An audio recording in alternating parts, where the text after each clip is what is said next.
Hola, ¿qué tal? Muy buenos días. Bienvenidos al webinario de cómo seleccionar el mejor dron para topografía. Este webinario no solo aplica a topografía, en realidad aplica a mapeo en general. Puede ser para construcción, inclusive agricultura de precisión. Mi nombre es Héctor Reyes, yo soy el gerente técnico de Dronate. Y como siempre les comento, todas las dudas que tengan para poderles dar una atención más personalizada, háganme el favor de hacerlas por correo. Bien, vamos a iniciar.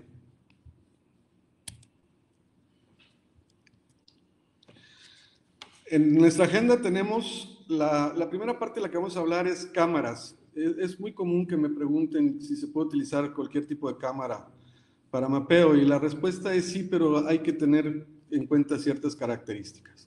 Después vamos a hablar y a describir lo que son las diferencias y las ventajas y desventajas entre alas fijas y multirotores.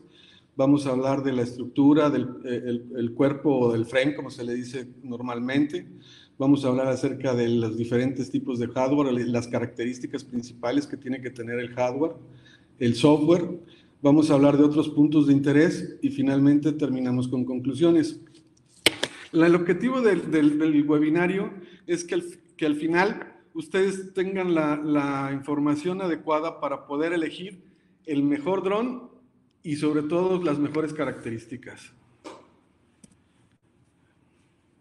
Bueno, empezando por la parte de las cámaras.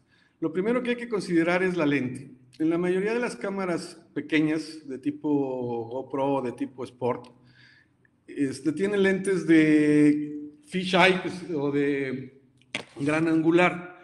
Esto significa que tienen un ángulo de visión más amplio, pero provocan una distorsión, es decir, la imagen se ve como cóncava. Entonces, a pesar de que los software que se utilizan para procesamiento de imágenes tienen la capacidad de corregir esta característica, lo ideal es que la lente que tenga la cámara sea sin distorsión, porque a la hora que el software corrige, la realidad es que llegan a quedar ciertos detallitos ahí que no se corrigen perfectamente. Entonces, ahí la mejor opción es que la cámara sea definitivamente sin distorsión. Ahora, en cuanto a los archivos, la mayoría de las cámaras guardan archivos JPG. Sin embargo, el problema con los JPG es que son unos archivos de compresión y cuando la imagen se comprime pierde calidad. Entonces, la única manera de tener toda la calidad posible en la imagen que se tomó es con una imagen TIFF. El problema es que las cámaras no guardan en formato TIFF, pero deben de tener la opción de guardar archivos tipo RAW. El archivo tipo RAW lo que hace es que, aparte de tener el JPG, tenemos un archivo adicional que va a tener la extensión RAW, y en ese archivo se va a tener toda la información para poder reconstruir la JPG que nos quede en formato TIFF con toda la calidad posible. Entonces, esta es una característica muy importante. Si se quiere tener la mejor calidad en la fotografía, la cámara debe tener la capacidad de guardar archivos de tipo RAW. Ahora, la sincronización también es muy importante. La comunicación entre la controladora de vuelo, es decir, el dron, el cerebro del dron, con la cámara, debe de existir de manera que la misma controladora vaya tomando las fotos conforme debe de ser. Es decir, no debe de haber fotos ni de más ni de menos. En muchas ocasiones se toma un dron cualquiera y se le monta una cámara, pero como no tiene comunicación con la controladora de vuelo, lo ponen de manera automática, es decir, que toma una foto por ejemplo, cada segundo. El problema con eso es que no se va a tener el traslape que se requiere. Puede ser que tengas traslape de más, puede ser que tengas traslape de menos. El problema con esto es que por lo mismo, puede ser que tengas fotos de más o fotos de menos. Fotos de menos, pues es la peor opción porque no te va a servir de nada el trabajo. Y fotos de más, puede ser que te sirva, pero el problema aquí y donde se paga el costo es en el procesamiento. Mientras más fotos tengas, la cantidad de procesamiento que vas a necesitar pues va a ser mayor, vas a necesitar una máquina más poderosa, más potente, Entonces, a veces no es tan conveniente tener fotos de más. Muchas veces creemos que por tener fotos de más el trabajo va a ser mejor. No necesariamente. Lo ideal es tener las fotos exactas. Entonces, por eso es tan importante la comunicación entre la cámara y la computadora de vuelo del dron. Finalmente, vamos a la resolución. Normalmente queremos siempre tener la mejor resolución. Entonces, hay cámaras que tienen, no sé, 40 megapíxeles de resolución, etcétera, ¿no? Pero lo mismo que en la anterior, el costo se paga con el procesamiento, con la cantidad de recursos que va a utilizar el software para procesar. Cuando se utilizan cámaras de mucha resolución, los archivos son muy grandes, son archivos que van de 5 hasta 7 megas cada archivo. Entonces, si estás haciendo un trabajo de un área muy grande, pues puedes llegar a tener hasta 1000 fotografías, y ya hablando de esto, estás hablando de que en total vas a tener entre 5 y 7 gigas para que procesar. Entonces ahí definitivamente la carga del procesamiento pues va a ser exagerada, no lo vas a poder hacer en una máquina cualquiera, vas a tener que tener un monstruo de máquina ahí para poder procesar. Entonces, ¿qué es lo que yo recomiendo? Bueno, la resolución mínima es de 12 megapíxeles, con eso se puede obtener muy buena calidad. Máximo de 20 megapíxeles para no tener demasiada carga de procesamiento. Y en este caso, la que yo considero la mejor opción es a 16 megapíxeles. No tienes ni la máxima resolución recomendada ni la mínima, y vas a tener una buena capacidad para poder procesar y una muy buena calidad. Ahora, esto no quiere decir que no puedas usar una cámara de mucha resolución, pero sí tengo en cuenta que si vas a hacer eso, pues la máquina con la que vas a procesar. De ahí en fuera, la cámara puede ser externa, o sea, una adicional, o puede ser un dron que ya incluye la cámara, pero hay que considerar esas características que comentamos. Bueno, ahora vamos a empezar a platicar un poquito de lo que son las salas fijas, los pros y los contras. Pero antes de eso, voy a explicar un poquito lo que es la sustentación. Lo voy a tratar de explicar de manera sencilla y rápida, pero sin embargo es importante saberlo para poder entender muchas cosas de las que vamos a platicar más adelante. Si ustedes quisieran saber más, es muy fácil en internet, póngale a Google cómo vuela un avión y ahí se les da la explicación más completa. Bueno, hablando de un ala fija necesita tener sustentación, y la sustentación es la fuerza que se genera sobre un cuerpo que se desplaza a través de un fluido de dirección perpendicular a la velocidad de la corriente incidente. La aplicación más conocida es la del ala de un ave, de un avión, de una superficie generada por un perfil alar. Bueno, esa definición pues es la que van a encontrar por ahí en Google, en algún lado, pero vamos a tratarlo de explicar. Cuando el ala está teniendo incidencia con el aire, normalmente el perfil del ala es la concavidad en la parte superior es mayor a la parte inferior. En la parte inferior normalmente son lisas o casi rectas, o inclusive cóncavas pero hacia arriba. Entonces aquí, ¿qué es lo que pasa? Que cuando entra el aire, la misma cantidad de aire que entra por un lado debe de salir por el otro.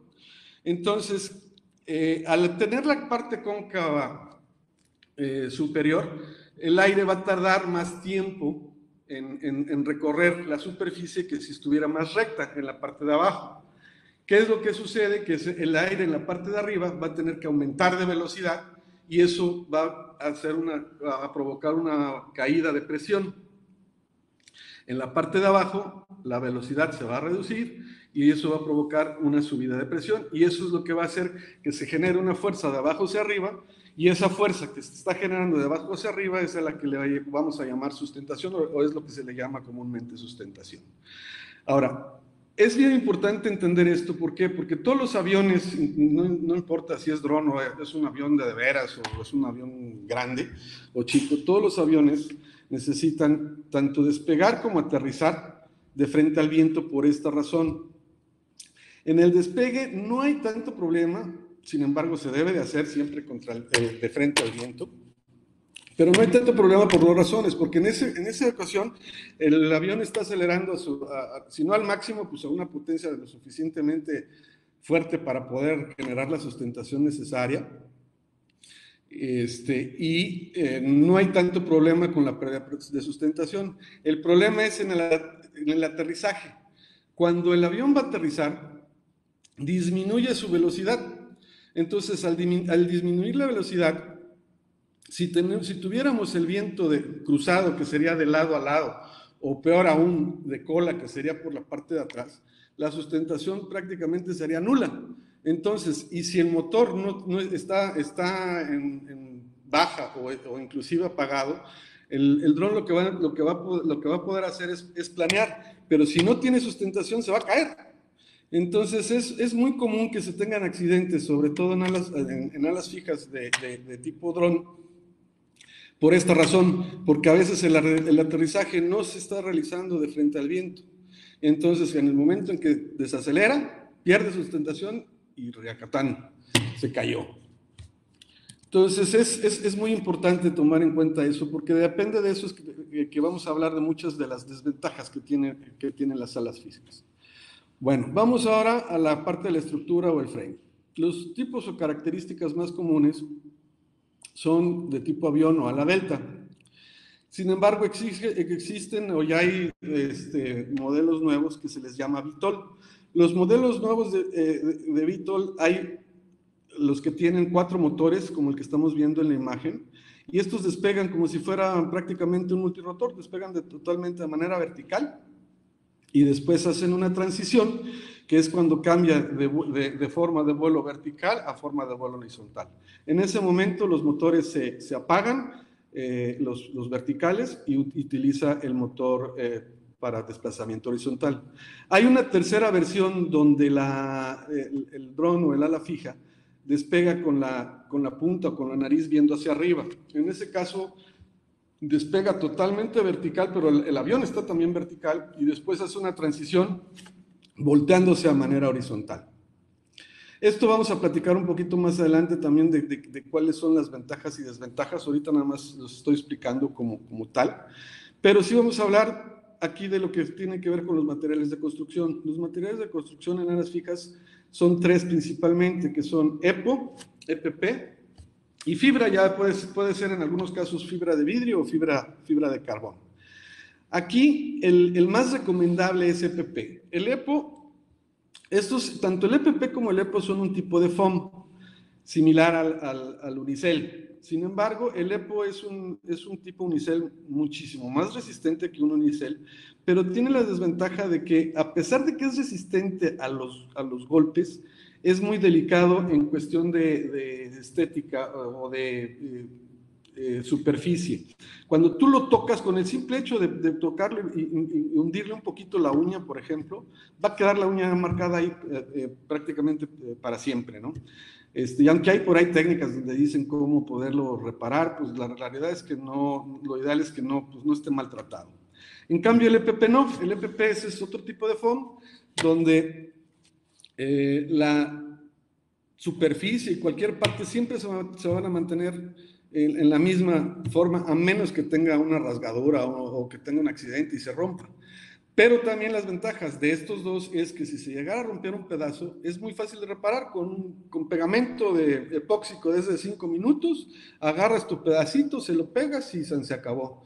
El dron está listo para seguir volando. A diferencia de los de fibra de carbono o fibra de vidrio. Esos, cuando tienes un accidente, ya no hay forma de repararlo. Bueno, me refiero a forma de repararlo tú mismo, sino ahí tendrías que mandárselo al fabricante o comprar la pieza completa de la parte que se haya dañado. Si fue un ala, pues te venden el ala completa generalmente, entonces tendrías que comprar, y normalmente no te venden un ala, te venden el par de alas, ¿no? Entonces ahí tendrías que comprar pues las 2 alas. Entonces, si estás considerando alguna ala fija, aquí lo importante es que también te asegures de cuánto cuestan las refacciones, porque como les decía, dependiendo del aterrizaje, es muy común tener accidentes a la hora de aterrizar por razones de viento, y es muy común dañar el equipo. Entonces, toma en cuenta que vas a tener que estar cambiando refacciones constantemente. Entonces, asegúrate del precio de las refacciones para que no te vayas a dar un susto. Siguiente, vamos a hablar ya un poco de hardware, las características. Tanto los multirotores como las alas fijas, todos llevan una controladora de vuelo, que es el cerebro, y este debe de tener la característica de que debe almacenar toda la información necesaria para realizar un vuelo 100% autónomo. ¿Qué quiere decir esto? Que en algunos casos, aparentemente, el dron está volando de manera autónoma, pero la realidad es que no. La realidad es que necesita un enlace con la estación terrestre para poder continuar su misión o continuar su ruta de vuelo. En el momento en que pierde el enlace, el dron, hay dos opciones, dependiendo de cómo esté configurado de fábrica o cómo lo configure. Algunos tienen configuración por usuario. Hay dos opciones: que se ponga a dar vueltas hasta que espere, hasta que se recupere la señal. Se pone a dar vueltas esperando hasta recuperar la señal, y si la recupera, continúa. Si no la recupera, entra en modo de regreso a casa y aterriza. Entonces, ¿qué es lo que pasa? A veces el enlace con la estación terrestre se pierde por muchas razones. O sea, hay fabricantes que te aseguran que no vas a perder el enlace, o que te garantizan enlace a distancias muy largas. La realidad es que se pierde por otras razones. Puede ser por distancia, pero también puede ser por interferencia, puede ser por muchas razones. Entonces, aquí, ¿qué es lo que pasa? Si tu computadora de vuelo o tu controladora de vuelo guarda toda la información, de esa manera no importa si pierde el enlace con la estación terrestre. El dron debe tener la capacidad de poder revisar si todo está bien y continuar su misión de vuelo sin importar si tiene el enlace o no. Una vez que termina, regresa y aterriza, punto. Entonces, es común tener problemas de que se te interrumpió la misión porque se perdió el enlace y que se quedó el dron ahí dando vueltas. Entonces, lo mejor es tener esa opción. Y normalmente el fabricante no te lo dice, entonces tienes que averiguarle un poquito más, a lo mejor ahí en internet o algo, de realmente ver si vas a tener esta característica.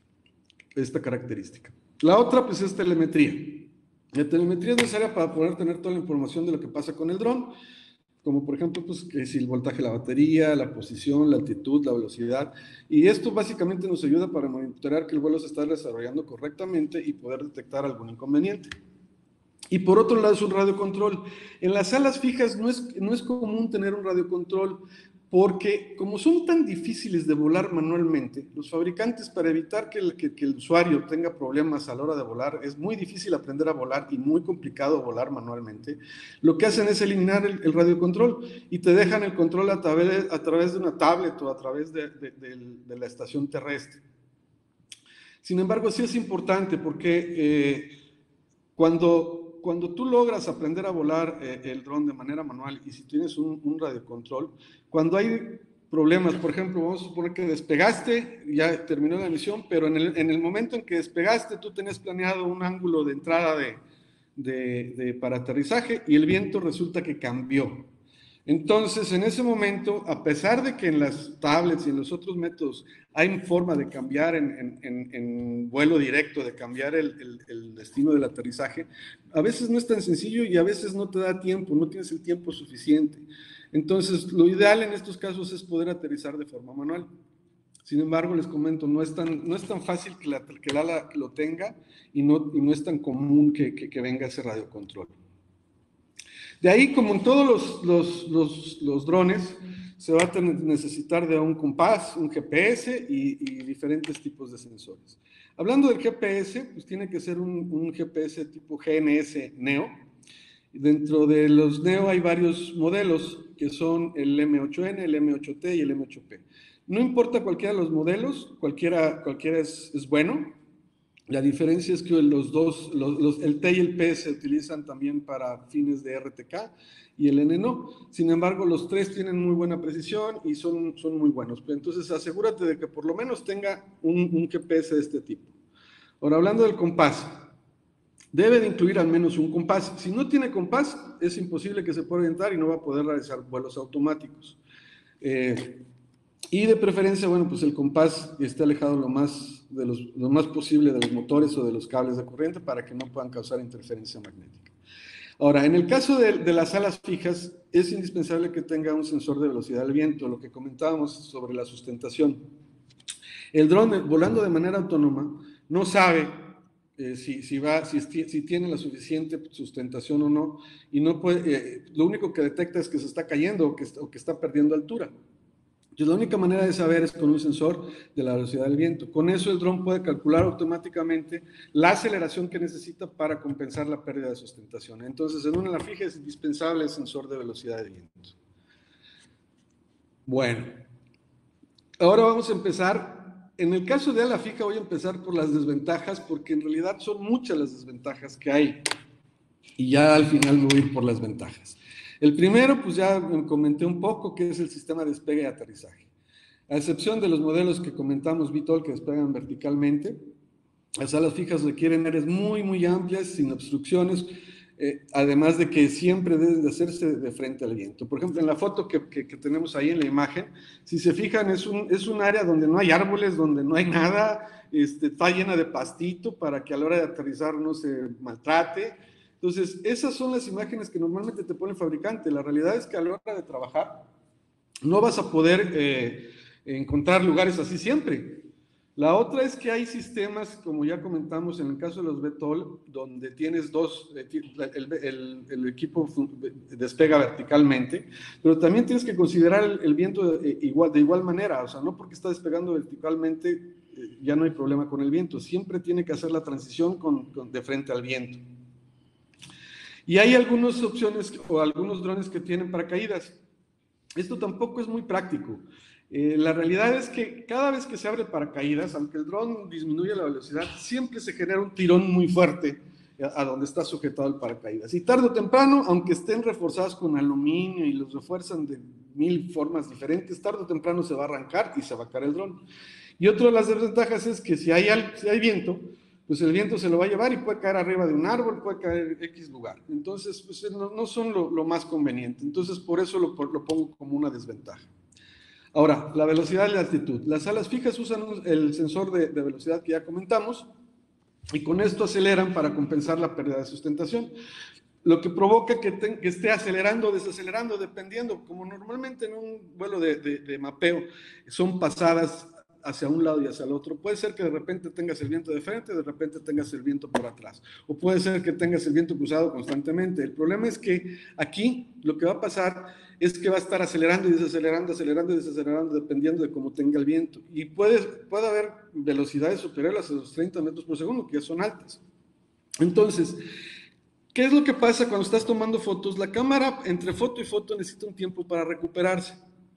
Es decir, la cámara, en el momento en que guarda el archivo, pues pasa un tiempo, de ahí enfoca, hace una serie de procedimientos de ajuste y de ahí queda lista para tomar la siguiente foto. Entonces, si vas muy rápido a una altura muy baja, lo más seguro es que se tome una foto sí o una no, o una sí, dos no, dependiendo de la velocidad a la que vaya el dron. Entonces, para evitar este problema, tienes que volar normalmente a altitudes alto, para que no te pase eso de que se toman algunas fotos y algunas no. Entonces, una de las desventajas es que aparte de que la velocidad no es constante, no puedes tener altitudes bajas. La otra, los planes de vuelo no pueden hacerse con calma ni con anticipación. Y esto es debidamente porque no sabes cómo va a estar la dirección del viento en el momento en que vas a volar. Entonces tú puedes tener a lo mejor un plan de vuelo diseñado con anticipación, pero ahora que llegas, pues está totalmente diferente las condiciones. Entonces en ese momento tienes que cambiar todo. Entonces lo que se hace con una ala fija, pues es generalmente hacerlo en el momento en el que vas a volar. Software. En el software que utilizan estas alas fijas es muy sencillo y rápido hacer un plan de vuelo, pero tiene varios inconvenientes. Y es que no puedes hacer, como te calcula las rutas automáticamente, lo más que puedes hacer pues, es cambiar el ángulo, pensando precisamente en lo del viento, cambiar la incidencia del aterrizaje, pero no puedes agregarle o quitarle o ponerle características adicionales para hacer vuelos más especiales o poder mejorar el rendimiento o la calidad. Por otro lado, la mayoría pues, usan software ya sea en tableta o en computadora, y el problema es que en las tabletas no están pensadas en que vas a nacer para trabajar al aire libre y sobre todo bajo del sol. Entonces, es muy común que cuando estás trabajando con una tableta a rayo del sol y por ejemplo en temperaturas como aquí, que ayer estuvimos con sensación térmica de 53 grados, es un calor insoportable y entonces la tableta a los 10 minutos se daña la pantalla, se te queda negra. Entonces aquí lo único que hay que considerar pues es que si vas a utilizar una tableta, que sea una tableta de uso rudo que no es fácil encontrar o que sea de tipo industrial, sino por lo menos que sea de una tableta de muy buena calidad y que te garanticen que va a aguantar el rayo de sol y temperaturas altas. Finalmente viene el cuidado del lente, que tiene que ver con que en todas las salas fijas la cámara va por abajo, por la panza del avión. Entonces cuando aterriza, pues siempre puede provocarse un daño al lente. Y hay algunos que traen una tapita que cuando va a aterrizar se tapa, hay algunos que meten el lente, dependiendo del tipo. Pero la realidad es que normalmente se dañan, algunos traen una protección de un vidrio adicional que tienes que estarle cambiando. Y el problema es que volvemos a lo mismo, no siempre vas a tener pastito bonito para aterrizar, o sea, a veces hay que aterrizar en cemento o en terracería, no sé, y ahí la panza, tanto la panza del avión se daña como se puede dañar el lente. Entonces también es muy común tener problemas de ese tipo. De ahí viene el vuelo manual, que ya lo comentamos, que no es fácil hacerlo, es complicado, y inclusive yo no recomiendo volar manual, perdón, yo recomiendo volar manual, pero no recomiendo hacerlo si no tienes la experiencia suficiente para hacerlo. Por otro lado vienen las regulaciones, ya cada día son más comunes y por lo menos aquí en México y en otros países como Estados Unidos, las alturas a las que puedes volar no son mayores a los 400 pies, que son 120 metros aproximadamente. Entonces, cuando tú ves los videos del fabricante, te sacan videos volando a una altitud de 300 metros, donde te dicen que por eso tiene coberturas mayores y te dicen que el área que tiene mayor rendimiento. El problema es que si vuelas a esa altitud, pues estás rompiendo con las regulaciones y puedes inclusive meterte en algún problema. Entonces aquí es donde empiezan las desventajas. Primera es que no puedes volar más allá de tu línea de visión, es decir, que el dron se vea claramente. Y por otro lado, no debes de volar a más de 120 metros de altura, que son pues aparentemente las características o las ventajas de una ala fija. Bueno, en cuanto a la autonomía de vuelo, que es lo que ya empecé a comentar. Se dice que una de las ventajas de la autonomía del ala fija es la autonomía de vuelo. La realidad es que no siempre es tanta ventaja. Vamos a pensar en una ala fija que tiene una autonomía de 1 hora. En la imagen, no sé si ven, cuando despega, pues da una vuelta. Y en el caso de esta imagen, el polígono o el área de interés está entre 2 calles. Sin embargo, el dron tiene que salirse, esa salida que se ve ahí, de la ruta del dron en moradito, esa salida que se ve ahí es de aproximadamente 150 metros. ¿Por qué? Porque como el dron no puede dar vueltas a 90 grados, tiene que salir, dar la vuelta y para poder volver a entrar sobre la línea donde va a pasar. Si lo hiciera por dentro del polígono, no quedaría sobre la línea y las fotos no saldrían mal. Entonces siempre tiene que salirse para poder regresar a la línea normal. Y de ahí, eso se le llama overshot, porque también vas a seguir tomando fotos y vas a tener fotos de más de un área que en realidad no te interesa. Entonces, eso pues no es una ventaja, y sobre todo que cada vez que se salga y se meta, en realidad puedes perder hasta un 40% del tiempo. Entonces, si teníamos 1 hora de autonomía de vuelo, la realidad es que vas a tener 36 minutos efectivos. Entonces ya no fue la hora real. Comparado contra un dron que tenga 30 minutos de autonomía, pues ya nomás son 5 minutos la diferencia, que ya realmente no es prácticamente nada, ¿no? Y eso de que cubren también mayor área, ya lo comentábamos, que tienen que volar más alto y por eso es que se dice que cubren mayor área. Sin embargo, pues tiene la desventaja que, bueno, puedes tener vuelos bajos donde se requiere de mucha calidad en las imágenes o donde se requiere volar lento, ahí pues ya no pudiste hacerlo con una ala fija. Bueno, vamos un poquito a la estructura de los multirotores. Normalmente son tricópteros, cuadrópteros, hexacópteros. Puede tener 8 motores. Aquí no importa. Aquí la mejor opción son los hexacópteros, ya que por el hecho de tener 6 motores son más estables que los cuadrópteros. Sin embargo, un cuadróptero también vuela muy bien. La otra de las ventajas es que un hexacóptero si le llegara a fallar un motor, puede aterrizar, o sea, entra en un modo de aterrizaje especial, pero puede lograr aterrizar. Un cuadróptero no, un cuadróptero cuando se le daña un motor, pues de plano entra en pérdida. La otra es en cuanto a la estructura y al freno. Normalmente, sobre todo los drones de tipo recreativo, son de plástico. Entonces, toma en cuenta que, que el dron de topografía, pues va a ser un dron que vas a meter a trabajar en la obra, que a lo mejor ni siquiera lo vas a usar tú, que se lo vas a tener que dar un técnico. Y los técnicos, cualquiera que tenga una constructora, cualquiera que trabaje en topografía, sabe que los técnicos no cuidan nada. Entonces, mientras más delicado sea el dron, es más fácil que te lo echen a perder y ya te vas a meter en la bronca de repararlo y de darle mantenimiento. Entonces, lo ideal es que sean de uso rudo, que sean, generalmente los de uso rudo son de fibra de carbón, tienen una estructura que es bastante resistente al maltrato. ¿Por qué? Porque volvemos a lo mismo. Aparte de que lo vas a usar algún técnico, pues lo vas a traer para arriba y para abajo y lo vas a estar usando constantemente. Entonces, no es lo mismo un dron que esté pensado en que te lo vas a llevar un día a la playa a tomar fotos, a un dron que esté diseñado específicamente para este tipo de trabajo.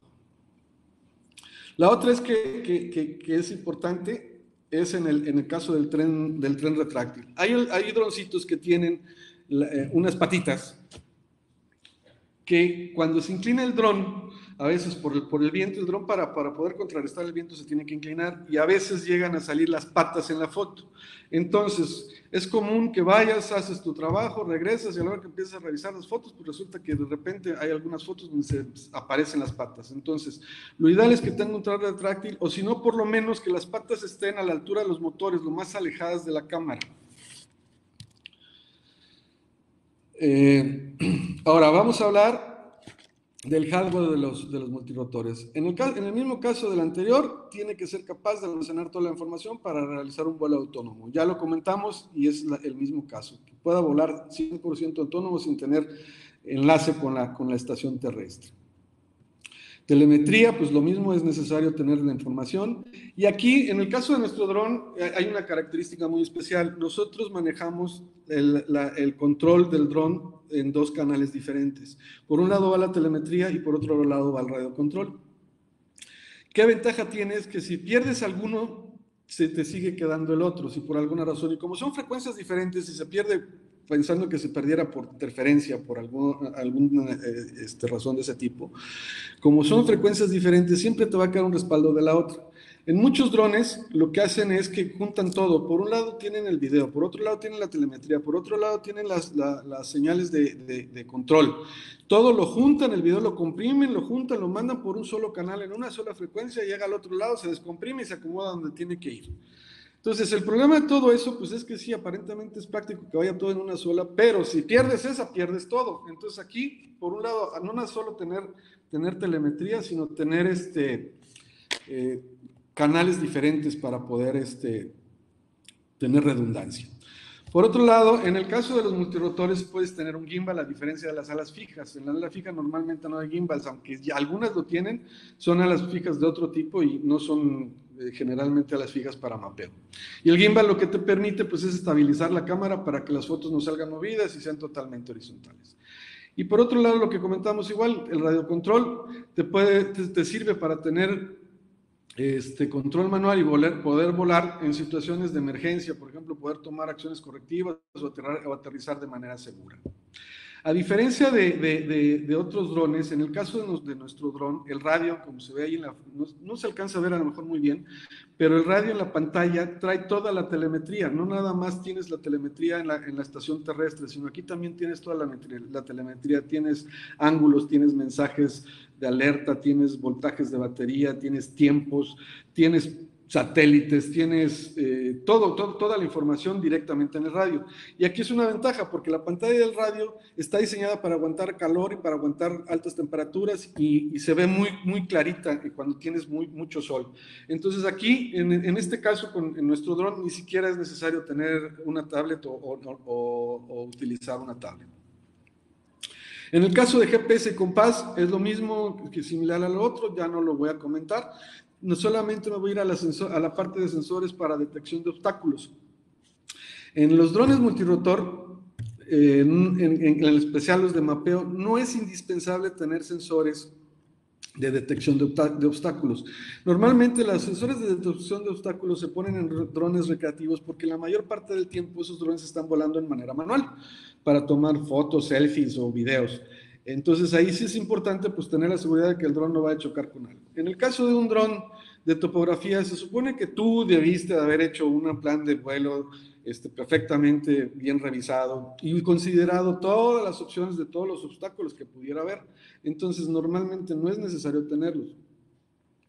Y en el caso de algunos que los traen, pues lo único que logran es que te incrementan muchísimo el precio. Entonces, a veces es mejor no tenerlos, nada más tener el cuidado de poder hacer una buena planeación de vuelo, y con eso no vas a tener ningún problema. Ahora vamos a las ventajas del multirotor. El multirotor, pues tiene todas las que son desventajas en el ala fija, pues van a ser ventajas en el multirotor. El sistema de despegue, pues requiere áreas muy pequeñas y no importa la dirección del viento. El viento aquí no tiene nada que ver. O sea, puede estar en cualquier dirección, puede cambiar en cualquier momento y el dron va a seguir haciendo exactamente lo mismo. Va a poder hacer su misión y va a poder aterrizar sin problema.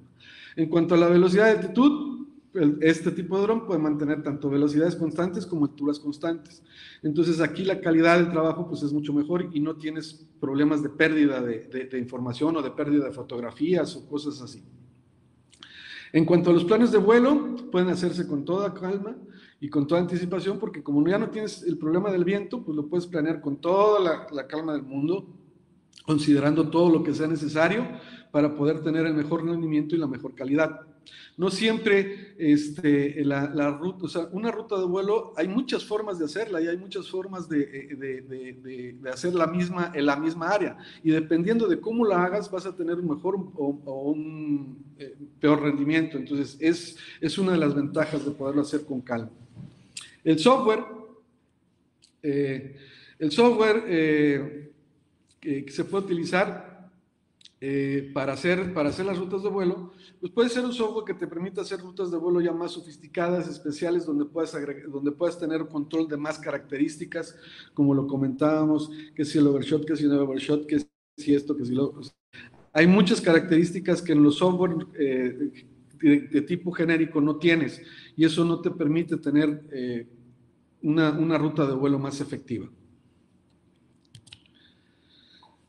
La tableta, bueno, a pesar de que la tableta, en este caso lo de la tableta, podemos utilizar también una tableta en un multirotor, aunque ya les comenté que nada más que sea de uso rudo.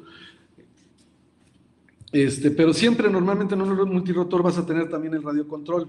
Entonces aquí no tienes el problema de que si de repente tú requirieras tomar control manual, lo vas a poder tomar en cualquier momento. El cuidado del lente, pues tampoco, a pesar de que va abajo, normalmente la cámara no está tan abajo, no está a ras de suelo. Entonces el cuidado del lente, si se requiere, pues sí, por ejemplo, si vas a aterrizar en un lugar donde haya un poco de maleza alta o algo, pues hay que tener nada más un poquito de cuidado, pero no es tanto problema tenerle que estar cuidando el lente a un multirotor. El vuelo manual. Volar un multirotor es muy, muy sencillo. Prácticamente cualquiera puede volar un dron de manera inmediata, y también se puede hacer de manera manual, igual de sencillo que si fuera de manera automática. Entonces esto, cuando tienes una situación de contingencia, es muy útil. Lo tomas en modo manual y lo puedes aterrizar, y aquí no necesitas de gran capacitación, y es muy fácil poderlos volar. Entonces, pues es otra ventaja. Todos los multirotores profesionales de mapeo incluyen el gimbal, entonces pues esa es otra de las ventajas. Y finalmente las regulaciones, que en este caso, como puedes volar bajo y puedes volar lento, normalmente no vas a tener problema con romper las regulaciones que generalmente existen. Ahora, los software de planeación de vuelos más comunes que hay, pues son, en el caso de sistemas abiertos, que vamos a hablar un poquito más adelante, son el Mission Planner, que es el más popular, el más completo, y tiene la ventaja de que es de código abierto, y esto tiene una gran comunidad soportándolo. Entonces cada vez tienen mejoras, y aparte que tiene mejoras constantes, tiene mejoras muy buenas cada vez que sacan una nueva versión. Otra de las más comunes es el Drone Deploy, que es el más popular para drones de la marca DJI. Y DJI acaba de lanzar otro que se llama Terra, que ese no he tenido la oportunidad de revisarlo bien para ver qué tan bueno está. Aparentemente se ve bueno, tiene varias opciones y varias ventajas, pero como está recientemente lanzado, pues habría que esperar un poquito más para poder analizarlo mejor y poder tener mejor referencia de los usuarios. Ahora, en cuanto a procesamiento, bueno, pues los software más comunes para procesamiento son el Metashape de Agisoft, que antes se llamaba Photoscan, y el Pix4D. Los dos son los más populares y son muy buenos, o sea, cualquiera de los dos sirve para este fin. Ahora vamos a hablar un poquito de otras características. La diferencia entre un equipo cerrado y un equipo abierto.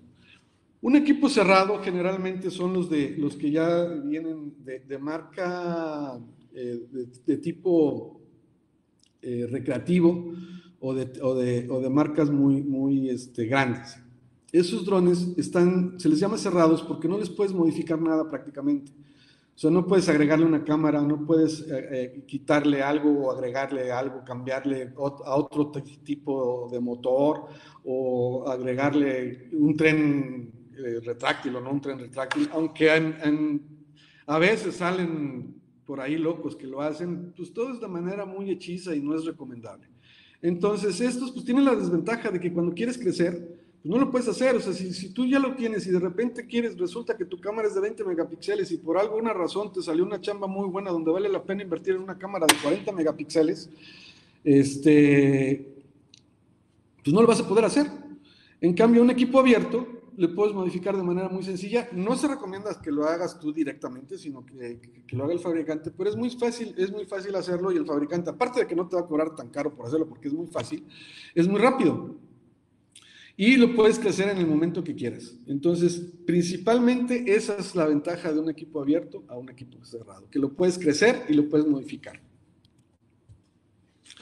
Ahora, servicio, mantenimiento y reparación. Siempre es recomendable tener un distribuidor autorizado y de preferencia que sea el fabricante directamente. ¿Para qué? Para asegurarte que te proporcione un buen servicio de mantenimiento y reparación. O sea, hablando de lo mismo, de que vas a traerlo en la obra, de que lo van a estar usando técnicos, de que le van a dar un trato así no muy delicado que digamos, es muy importante darles mantenimiento y que le estés dando mantenimiento, que tengas una agenda de mantenimiento ya programada para que el dron lo tenga siempre listo para volar y esté en perfectas condiciones cada vez que te salga un trabajo. Y en el caso hay algunos casos donde hay talleres particulares que te ofrecen la reparación y todo eso. Ahí yo no lo recomiendo mucho. Y solamente en el caso de que no tuvieras otra opción, pues asegúrate por lo menos de que tenga, si no excelente, por lo menos muy buena reputación. Porque no es común que encuentres a alguien que te pueda dar un buen servicio. Ahora, hablando de drones de tipo recreativos, a veces aunque lo compres con un distribuidor autorizado, no tienen la capacidad de repararlo o no tienen las refacciones o no tienen tiempo.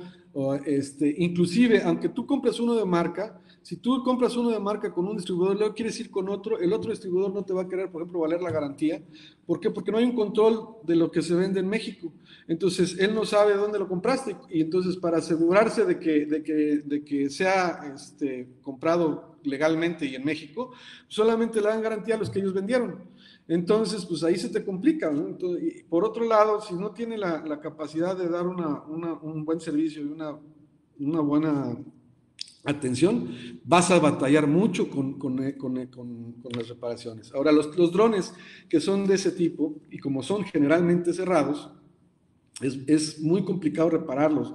Entonces, aparte de todo, no es barato, es difícil conseguir las refacciones.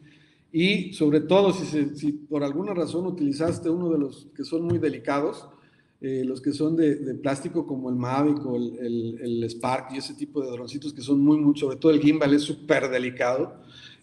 Cuando se te daña un gimbal, pues no, a veces no está nada fácil de reparar. Entonces, pues sí, toma en cuenta este tipo de situaciones, ¿no? En el caso de nosotros somos fabricantes y nosotros proporcionamos el servicio directamente al cliente, tanto para modificaciones del dron como para mantenimiento, como para garantía. Y finalmente el entrenamiento, que es muy importante. El entrenamiento, muchas veces te dicen, es que trae un curso incluido. Y aquí, pues lo barato ese sale caro. O sea, si te lo regalan es porque no tienen ningún valor seguramente. Y normalmente cuando te regalan este tipo de cursos es porque es un cursito nada más de vuelo. Y como ya sabemos que en el caso de los multirotores, el multirotor vuela de manera muy sencilla, pues es un cursito muy sencillo que no les lleva mayor tiempo, te lo dan en 2, 3 horas ese fue tu famoso curso. Entonces asegúrate de que el distribuidor o el fabricante o la persona con la que vas a comprar tu dron tenga un curso que realmente valga la pena, un curso que sea integral. ¿Y a qué me refiero con integral? Pues que venga desde vuelo manual, vuelo automático, que ya lo hablamos, es muy sencillo, pero no nada más eso, sino que te den toda la información y toda la capacitación para hacer realmente planes de vuelo efectivos, planes de vuelo especiales, planes de vuelo donde tú puedas mejorar el rendimiento, donde tú puedas mejorar la calidad. Y sobre todo que incluya también el procesamiento de imágenes. Obviamente estos cursos por lo mismo no son baratos, tienen un costo, pero vale la pena. Ya hablando de conclusiones, bueno, pues vamos a la parte de si es integrado abierto, pues definitivamente la mejor opción, a mi modo de ver, pues son sistemas abiertos. Y en el caso de ala fija o multirotor, pues definitivamente multirotor. O sea, por lo que dijimos, forma de despegue, aterrizaje, mantienen su velocidad, su altitud constante, permiten realizar vuelos más lentos, se obtiene mejor calidad, los planes de vuelo pueden ser más sofisticados y no requieren mucho cuidado en el lente y son muy fáciles de volar. Bueno, con esto terminamos el webinar y espero que la información pues, les haya sido útil. Cualquier duda que tengan, pues ahora sí que no duden, valga la redundancia, no duden en ponerse en contacto por correo y les vamos a dar una respuesta lo más pronto posible. Y por esta ocasión tenemos una promoción muy especial. Por 30 días, por los próximos 30 días, a las personas que estuvieran atendiendo este webinario, les vamos a dar un 100% de descuento en el curso. Ahora, el costo de nuestro curso no es gratuito, pues es de $1,000, por lo que comentábamos anteriormente, es de $1,000 porque es un curso muy, muy completo. Sin embargo, como promoción, por esta ocasión, y esta es la única ocasión en la que lo hemos hecho, va a ser totalmente gratuito. Y la vigencia, como ya les comenté, va a ser de 30 días a partir de hoy, así que no duden en aprovechar esta oportunidad porque no se les va a presentar comúnmente. Pues muchas gracias y espero que todos